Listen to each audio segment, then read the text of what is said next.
우리는 십자가에서 예수님의 죽음을 속죄라고 표현을 합니다. 유대인들은 지금도 9월이나 10월쯤에 욤 키푸르라는, 즉 속죄일이라는 절기를 지킵니다. 그들은 아직도 자신들의 죄를 속죄하기 위해서 이 절기를 지키고 있는 것이죠. 그러나 예수님의 십자가의 죽음은 이 모든 율법의 요구를 충족시켰기 때문에 예수 그리스도를 믿는, 그래서 죄사함과 구원과 용서를 약속받은 기독교인들은 유대인들처럼 속죄를 지키지 않습니다. 속죄하다라고 번역된 그 영어 단어가요, 어톤이라는 단어입니다. 그래서 속죄를 어톤먼트라고 그러고 속죄일을 Day of Atonement라고 그럽니다. 이 어톤이라는 단어를 가만히 들여다보면 두 개의 단어가 합쳐진 합성어라는 걸 깨닫게 됩니다. A-T-O-N-E. 그래서 첫 번째 단어는 at이고요, at고 두 번째 단어는 one입니다. at one. 이것이 어톤이라는 단어인 것이죠. 속죄하다라고 번역된 이 어톤이라는 단어의 문자적인 의미는 연합하다, 하나가 되게 하다, 이런 뜻입니다.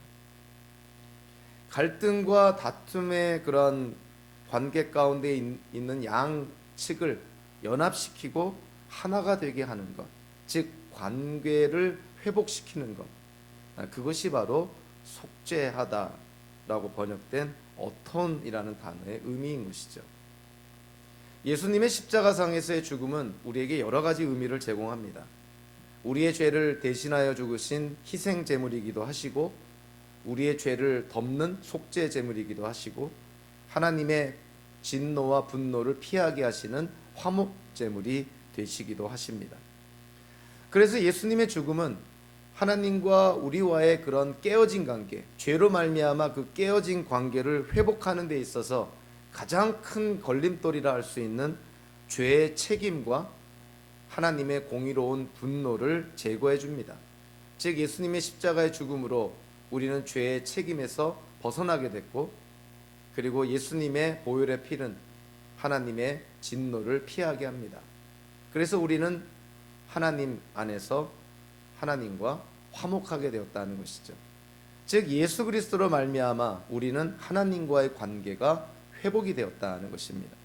기독교인들을 다른 말로 표현하면 하나님과 화해한 자, 하나님과 화목하게 된 자.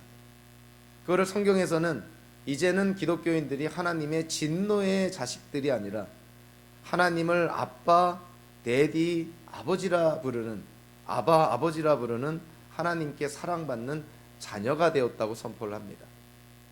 하나님과의 관계가 회복이 되었으니 하나님이 원래 주시고자 하는 그런 축복을 마침내 누리게 되었다는 것이죠. 구원의 1차적인 의미는 구출입니다. 하나님께서 이스라엘을 이집트에서 탈출시키신 것처럼 사망에 묶여있던 우리 기독교인들, 하나님께 택함받은 자들이 하나님에 의해서 구출을 받는 것이죠. 구조를 받는 것이죠. 그것이 바로 구원의 의미입니다. 그리고 구원은요, 구속이라는 의미가 있습니다. 구속의 문자적인 의미가, 원어적인 의미가 노예시장에 묶여있던 그런 노예를 몸값을 지불하고 그런 사슬에서 풀어주는 것, 해방시키는 것, 자유를 주는 것, 그것이 구속의 의미인 것이죠. 예수님이 우리의 죄값을 대신 지불하시고 예수를 믿는 모든 기독교인들이 죄의 사슬에서 마침내 풀려나고 해방이 되었다. 그것이 바로 구속의 의미입니다. 그래서 우리는 다 구속받은 자, 그래서 예수님을 구속주 이렇게까지 표현을 하는 것이죠.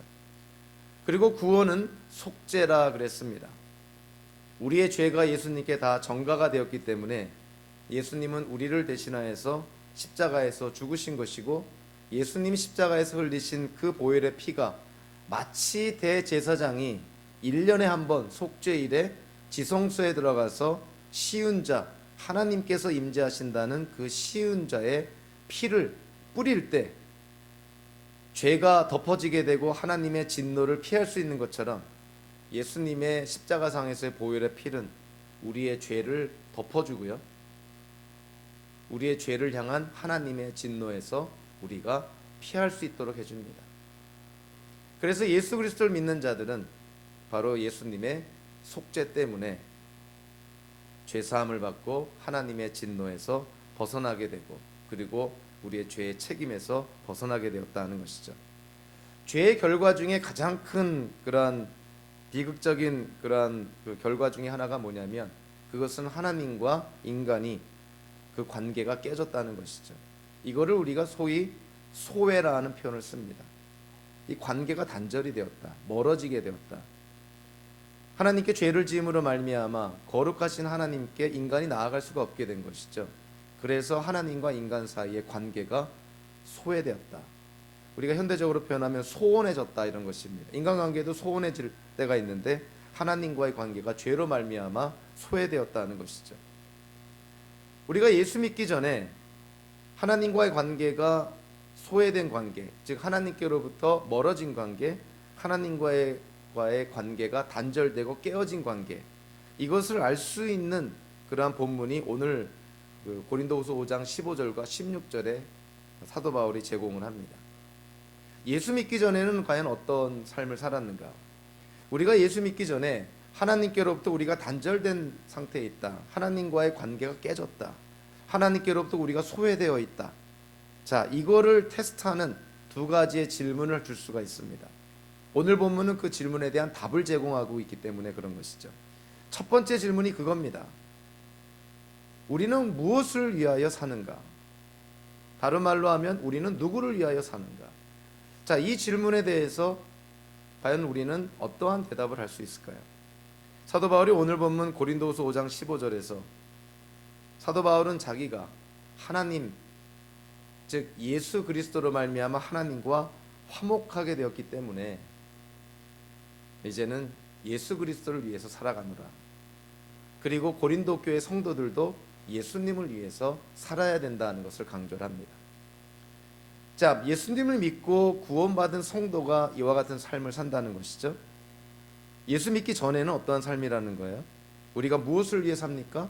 누구를 위해 삽니까? 이 질문을 했을 때 우리의 대답은 당연히 나를 위해 사는 것이고, 기껏해야 뭐 우리 가족을 위해서, 또 우리 주변에 있는 지인을 위해서, 또는 나라를 위해서, 뭐 이 정도 대답을 하겠죠. 사도 바울이 오늘 본문에서 강조하는 것은 우리가 누구를 위해서 삽니까? 라는 질문을 받았을 때 고린도후서 5장 15절에 답이 나와야 된다는 것이죠.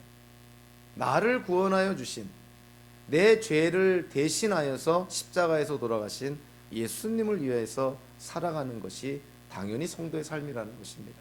만약에 그렇지 않다면 그는 아직도 하나님께로부터 멀어진 자, 관계가 깨진 자, 소외된 자라는 것이죠. 두 번째 질문을 할 수가 있습니다. 오늘 보면 16절이 거기에 대한 답인데요. 예수님을 어떻게 생각합니까? 예수님이 누구십니까? 당신이 믿는 예수님을 나에게 소개해 주십시오. 나도 예수님을 알고 싶습니다. 그랬을 때 과연 우리는 예수님에 대해서 어떻게 소개할 수 있을까? 16절에 사도 바울이 그러죠. 자기의 어떤 직접적인 경험을 염두에 두면서 한 말이라고 이해를 합니다. 다마스쿠스로 가다가 부활하신 예수님을 만나기 전과 그 이후에 사도 바울은 예수님을 바라보는 시각이 바뀐 것이죠. 다마스쿠스 사건 이전에 사도 바울은 예수님을 세상의 기준으로 바라봅니다. 세상의 잣대로 바라보는 것이죠. 자, 율법에 의하면 나무에 달려 죽은 자는 하나님의 저주를 받은 자라 그랬습니다. 그래서 사도 바울이 어떻게 생각했냐면, 십자가에 달려 죽은 예수가, 즉 하나님의 저주를 받은 자가 어떻게 우리의 메시아 그리스도가 될 수가 있겠느냐, 그거는 말도 안 되는 소리다. 그래서 사도 바울은 예수님을 율법의 기준에서, 유대인들의 관점에서 예수님을 바라봅니다. 예수님은 저주받은 죄인, 그러니까 결코 우리의 메시아 그리스도가 될 수가 없다는 것이죠. 그렇게 예수님을 바라봤던 사도 바울이 다마스쿠스로 올라가다가 부활하신 예수님을 만나고 나서 깨닫게 됩니다. 그리고 나서 사도 바울은 예수님을 바라보는 시각이 바뀐 것이죠. 이제는 예수님을 어떻게 바라봅니까? 하나님이신 예수님이 성육신하여서 이 땅에 내려오셔서 인류를 구원하기 위해서 메시아 그리스도, 우리의 구세주가 되었다는 것이 사도 바울의 고백인 것이죠. 그래서 오늘 보면 16절에 보니까 이제는 아무도 육신의 잣대로, 즉 세상의 기준으로 바라보지 않겠노라. 예수님조차도 이제는 세상의 기준으로 바라보지 않고 하나님 중심적으로 성경적으로 예수님을 바라보겠다는 것입니다. 자, 그래서 우리가 과연 하나님께로부터 소외되어 있는 자인가, 아니면 하나님과의 관계가 회복이 된 자인가, 그거를 점검하는 두 번째 질문이 이거라는 것이죠. 당신에게 예수님은 누구냐 하는 것이에요. 그래서 첫 번째 질문, 당신은 누구를 위해 삽니까? 두 번째 질문, 당신은 예수님을 어떻게 생각합니까? 여기에 대한 이 질문들에 대한 공통점이자 핵심적인 것은 역시 예수님인 것이죠. 우리는 예수님을 통해서만이 하나님과 화해될 수가 있는 것이고, 그렇기 때문에 예수님 때문에 하나님과 화해된 기독교인들은 그의 인생이 이제는 예수님을 위해서 살아야 된다는 것이고, 그리고 그 예수님이 바로 나를 구원하신 메시아 그리스도 하나님의 아들이심을 고백하게 된다는 것이죠. 이 질문들은 우리에게 상당히 근원적인 질문이 되면서 도전적인 질문입니다. 여러분들은 누구를 위해 삽니까? 라는 질문에 어떻게 대답을 하겠습니까? 그리고 여러분들은 예수님을 어떻게 생각하고 있습니까? 예수님을 나에게 소개시켜 주십시오라고 했을 때 예수님을 어떻게 소개할 수 있습니까? 사도 바울은 오늘 본문을 통해서요, 그의 사역의 핵심이 뭐라고 표현하고 있냐면 화해의 사역이다, 그렇게 표현합니다. 우리가 이미 언급을 했지만 사도 바울은 예수 그리스도를 말미암아 하나님과 화해하게 됐습니다. 관계가 회복이 되었다는 것이죠. 그런데 이제 자기만 회복된 것으로, 자기만 하나님과 화해된 것이 아니라 하나님은 자기에게 어떤 책임, 의무, 직분을 주셨는데 그 직분이 뭐냐면 세상을 하나님과 화해시키는 그런 중보자의 역할을, 왕 같은 제사장의 역할을 자기에게 주었다는 것입니다. 그래서 지금 내가 화해의 사역, 화해의 직분을 감당하고 있노라. 그 대상 중에 한 명이 고린도 교회 성도 여러분들입니다. 이렇게 지금 얘기하고 있는 것이죠. 오늘 본문을 통해 사도 바울이요, 자기가 하나님과 화목하게 되었으니 이제 그 화해의 직분을 자기가 감당하고 있는데 18절과 19절, 20절을 통해서 화해에 대해서 이렇게 얘기를 합니다. 18절을 먼저 볼까요? 자기가 그리스도로 말미암아 하나님과 화해하게 되었으니 하나님께서 자기에게 화해의 직분을 주셨다.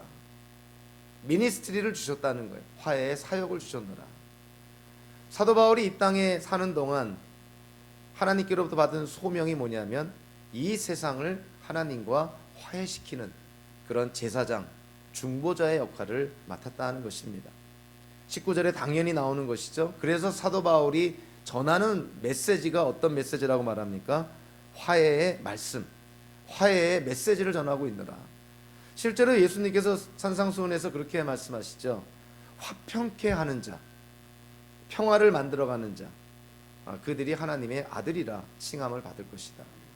거기서 화평케 하는 자, 평화를 만들어가는 자, 그걸 영어로 피스 메이커라고 표현합니다. 피스 키퍼가 아니라 피스 메이커라는 것이죠.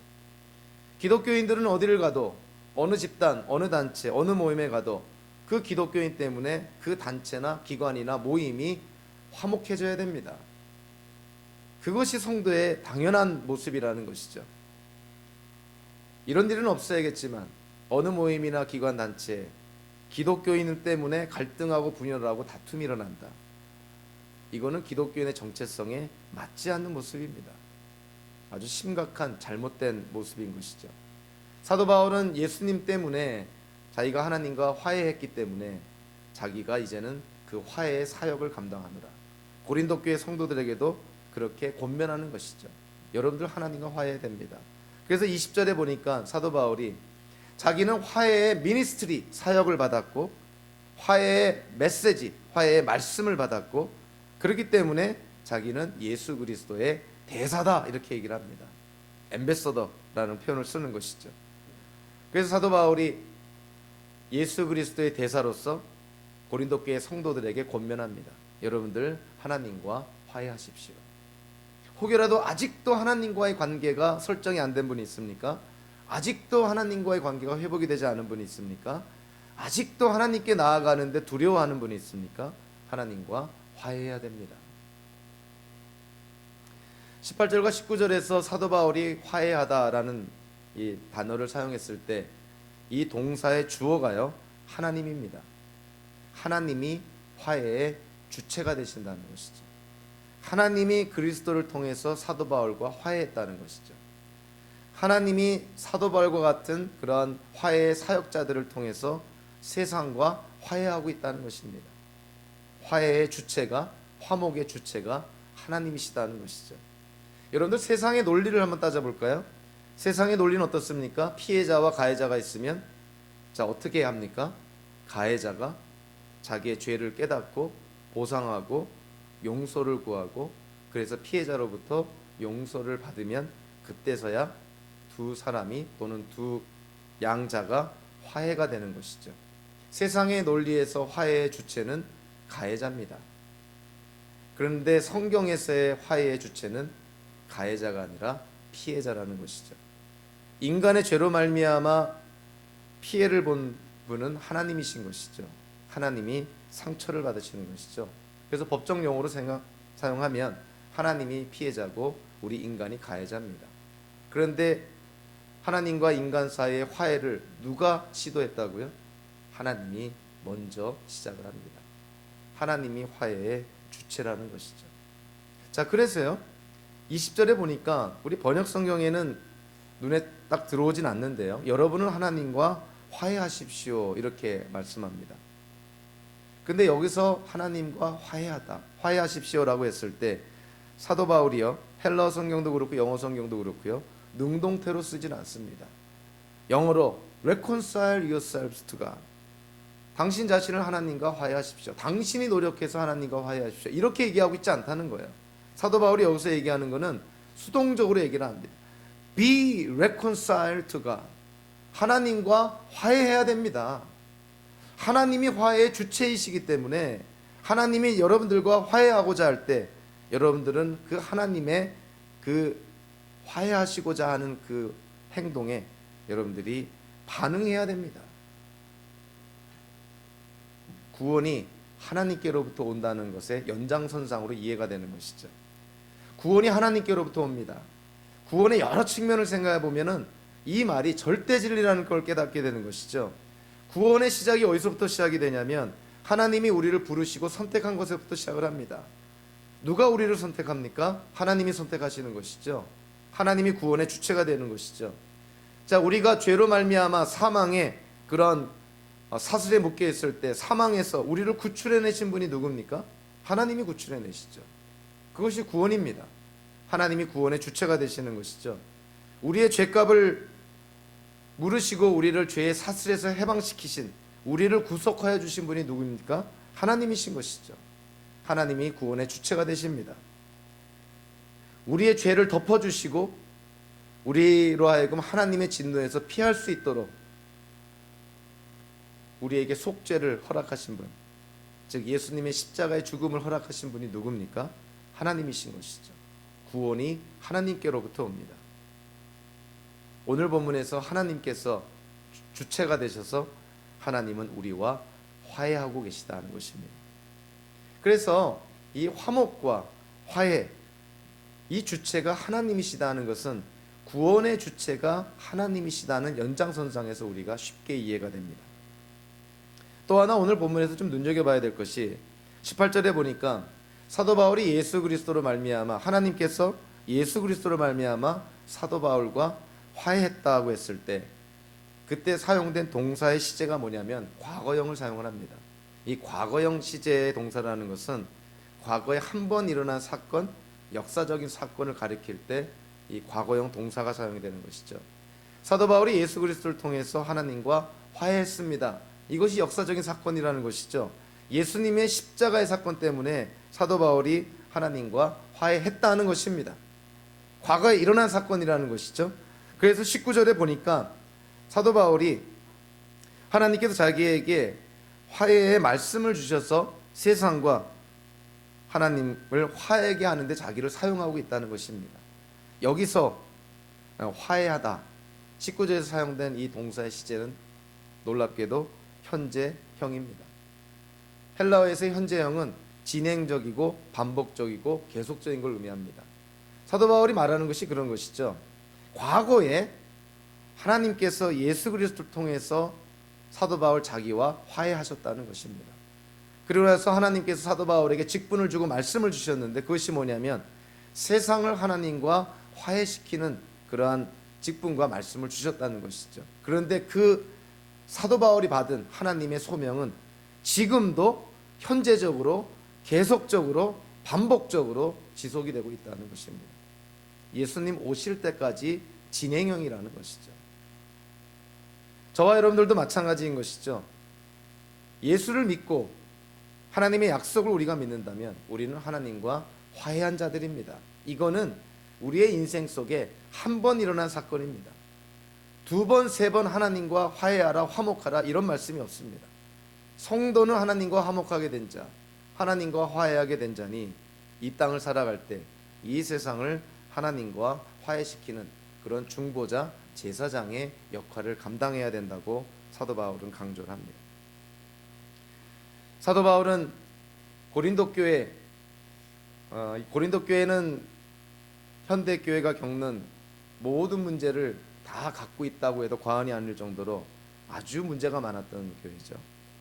우리가 자주 그렇게 얘기합니다. 우리 초대교회로 돌아가자. 초대교회의 순전한 믿음과 초대교회의 순전한 공동체로 돌아가자.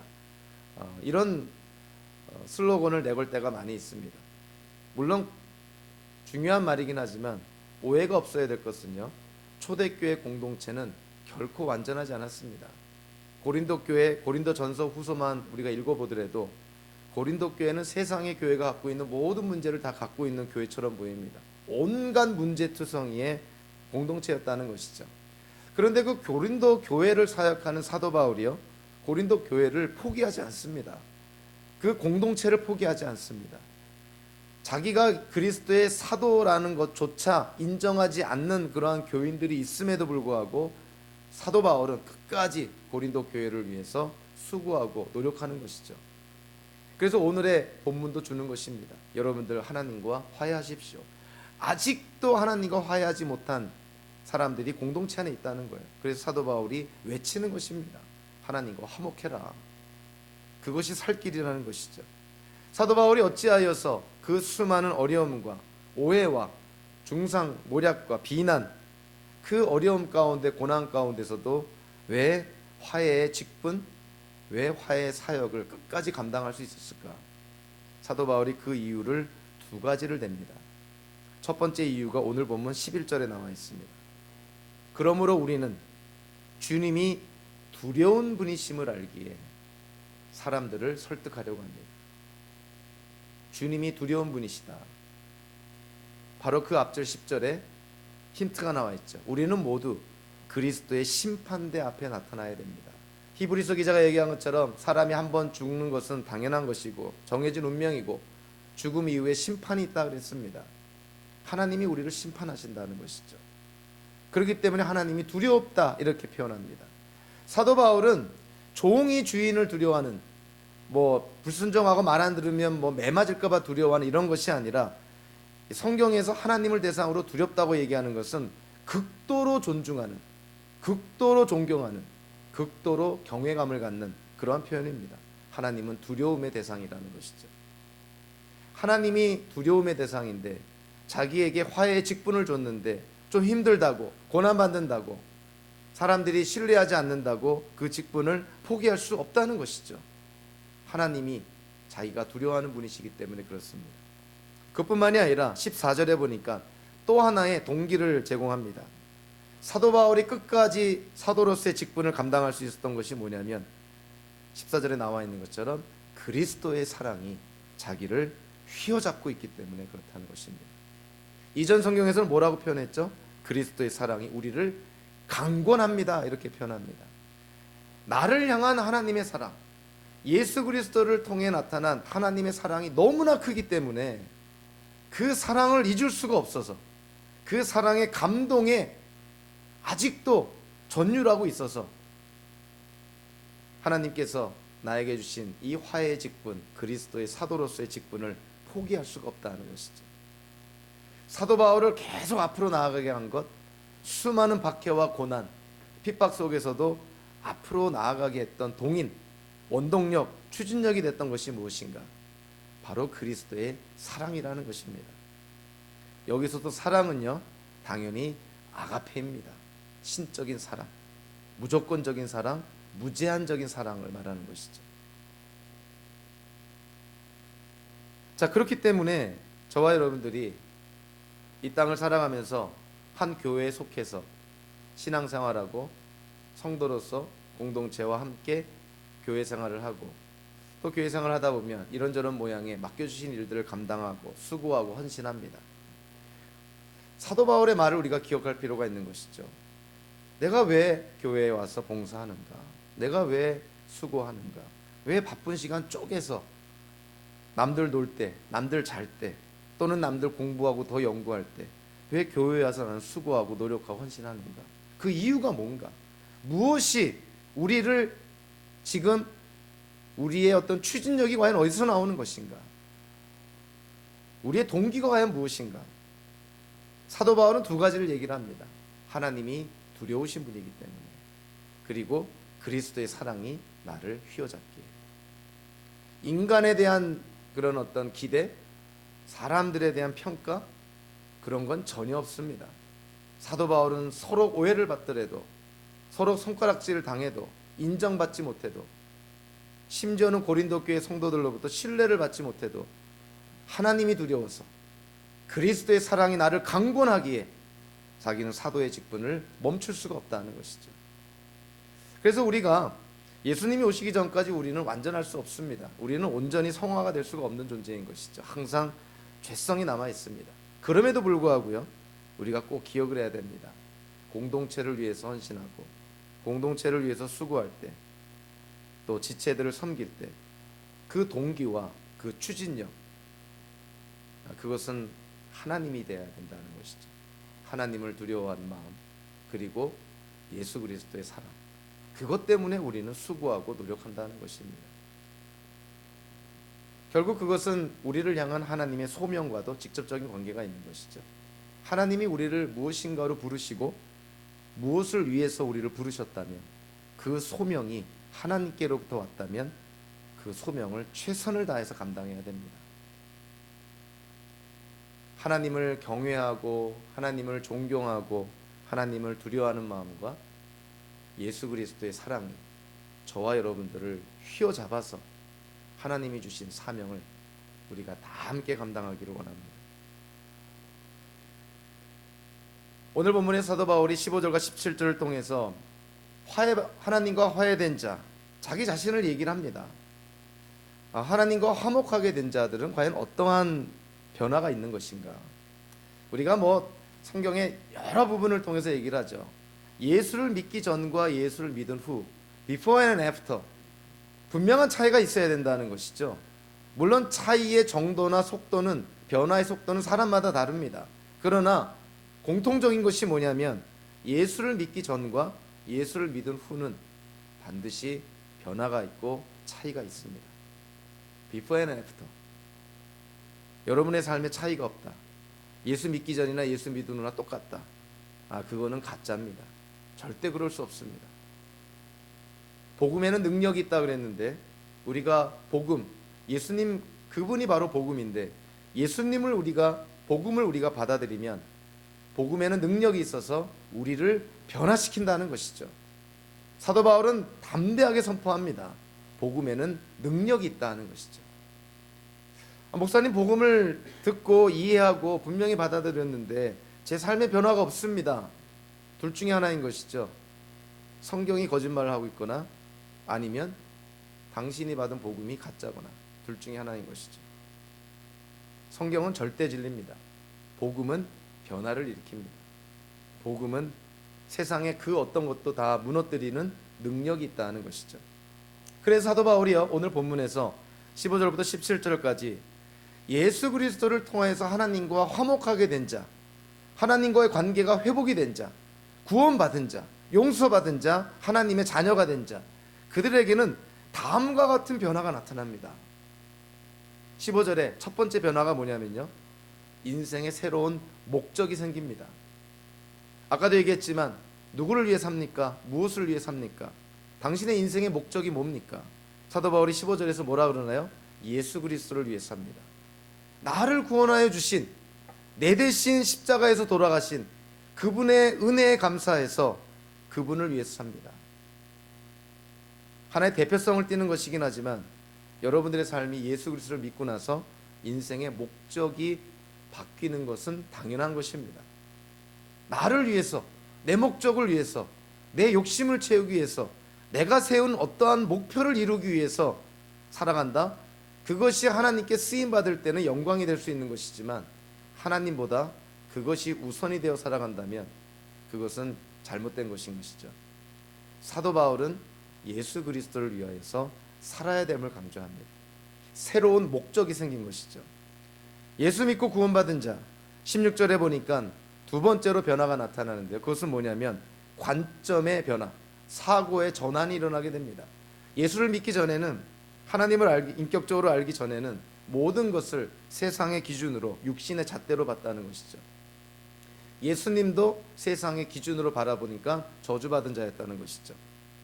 근데 예수 믿고 나서 어떻게 바뀌었다는 것입니까? 이제는 세상의 기준, 육신의 잣대로 예수님을 보지 않겠노라. 나에게 일어나는 일들, 하나님께서 나와 관계를 맺고 있는 모든 사람들, 그들을 세상의 기준으로 보지 않고 성경적으로 하나님 중심적으로 바라보겠노라. 즉 관점이 바뀌었다는 것입니다.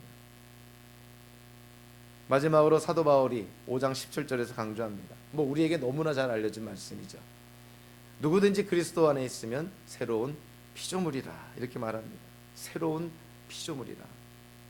풀어서 설명하면 우리가 새롭게 된 피조물, 새롭게 창조된 자다, 이렇게 이해가 됩니다. 자, 그런데 여기서 우리가 좀 눈여겨봐야 될 것이 뭐냐면 두 개의 단어를 눈여겨봐야 되는데요. 첫 번째 단어가 뭐냐면은 새롭다라는 단어입니다. 새롭다.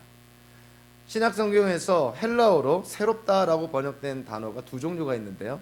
첫 번째 단어는 기존의 것을 갱신하고 개혁하고 어떤 변혁을 주는 것, 즉 회복하는 것, 그것을 새롭다라고 번역을 그렇게 사용을 합니다. 두 번째 새로운 단어는요, 또 다른 단어는 새롭다는 것은 기원 자체가 다르다, 정말 brand new, 완전히 새로운 것을 의미할 때 두 번째 단어를 사용합니다. 사도 바울이 여기서 새로운 피조물이라고 했을 때 여기에 사용된 새롭다라는 단어는 첫 번째 의미입니다. 기존의 것을 개혁하고 갱신하고 궁극적으로 원래의 목적으로 회복시키는 것, 그것이 새롭다는 것이죠. 요한계시록에서 사도 요한이 환상 가운데 하나님께서 새 하늘과 새 땅을 주신다는 그런 말씀을 합니다.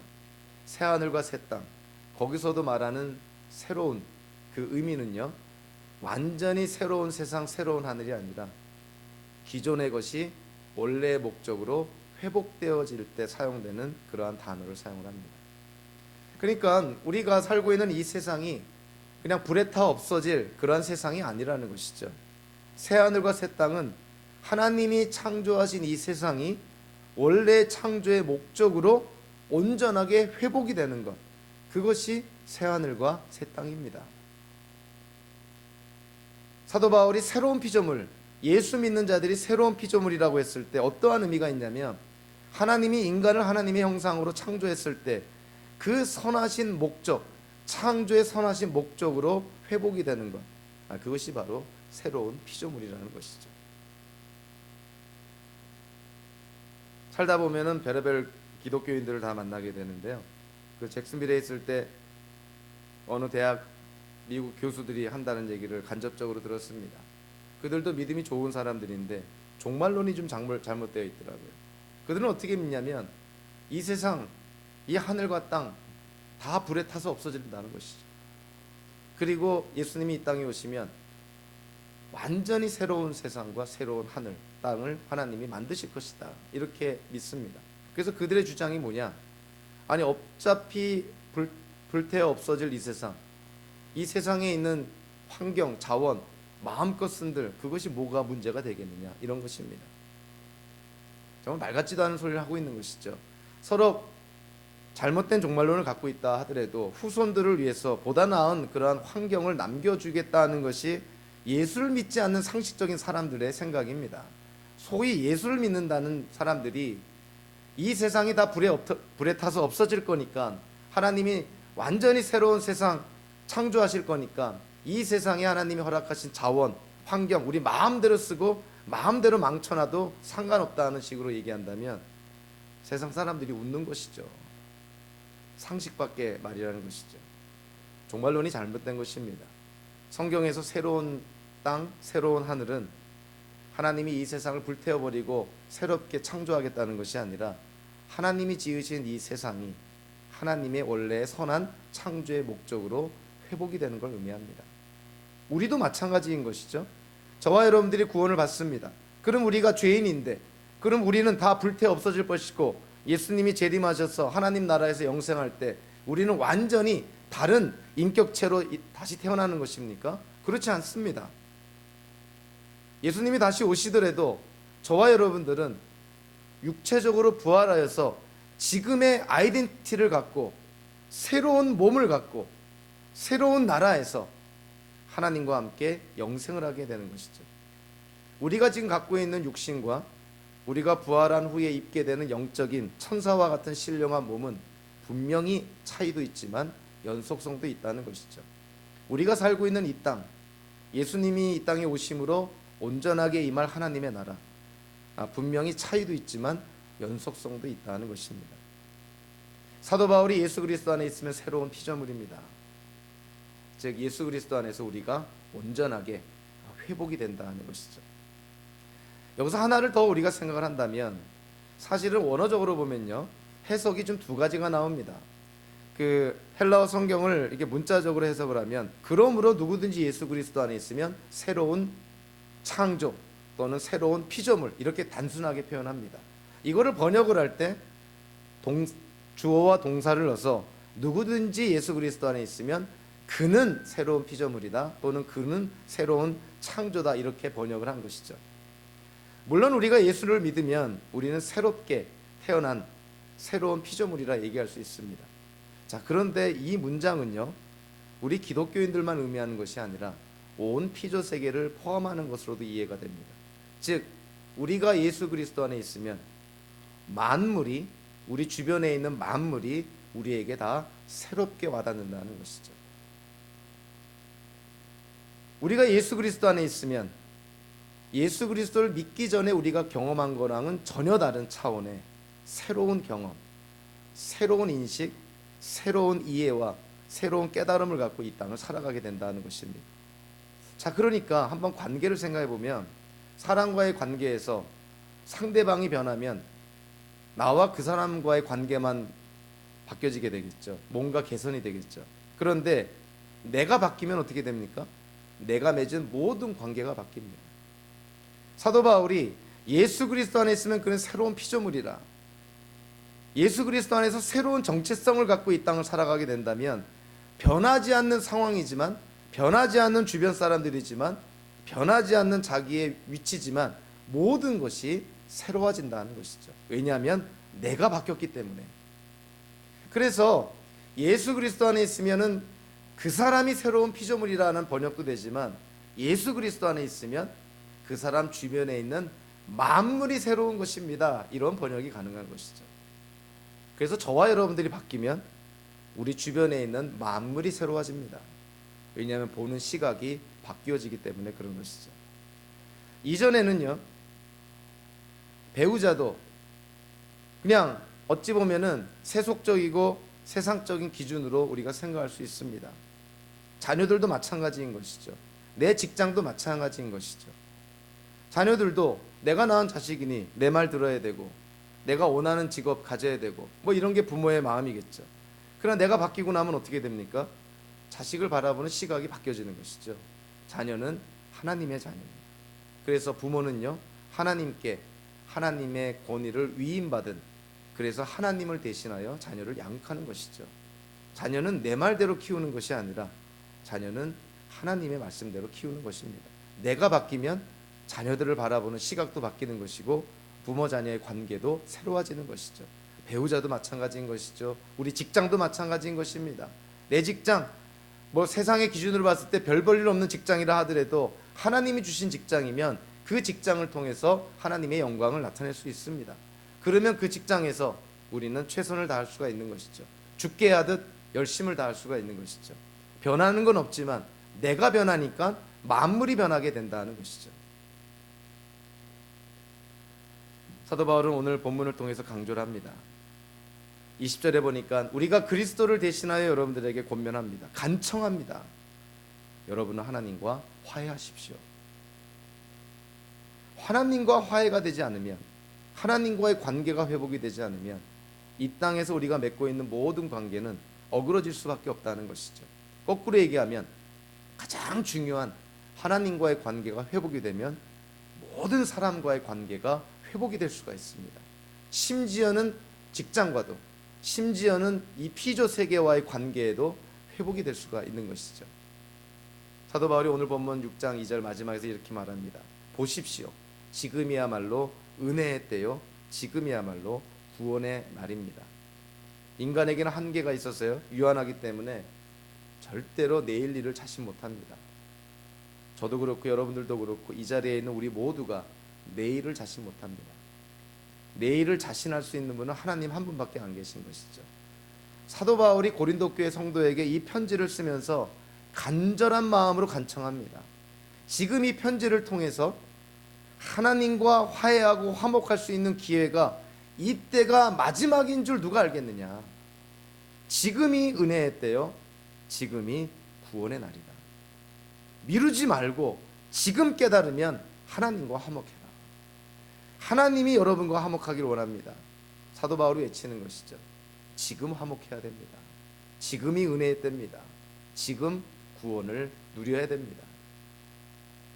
혹시 여기 있는 분들 가운데서 아직 하나님과의 관계, 예수님을 인격적으로 만나지 못한 분들이 있다면 하나님께 간구하시기 바랍니다. 하나님, 저에게도 믿음을 주십시오.